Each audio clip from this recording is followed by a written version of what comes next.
আজ কই গেল আমাদের বাংলাদেশের এমপি মন্ত্রীরা? আজ কই গেল আমাদের বাংলাদেশে যারা পথুয়া দেয়, মাজার পূজারি বলে, ঘরের ভিতরে বসে বসে? আজ তারা কোথায়? আজ তাদেরকে দেখে অবাক লাগছে। তারা তো মাজারে থাকার কথা, তারা কেন মানুষের পাশে দাঁড়িয়েছে?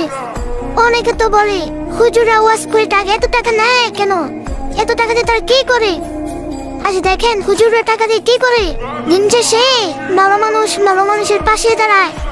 আপনাদের মতন মানুষ তো আজে বাজে টাকা খরচ করে ওই ফুটবল খেলা দেখার জন্য ওইখানে পর্দা দিয়ে রাখি, লাখ লাখ টাকা খরচ করে।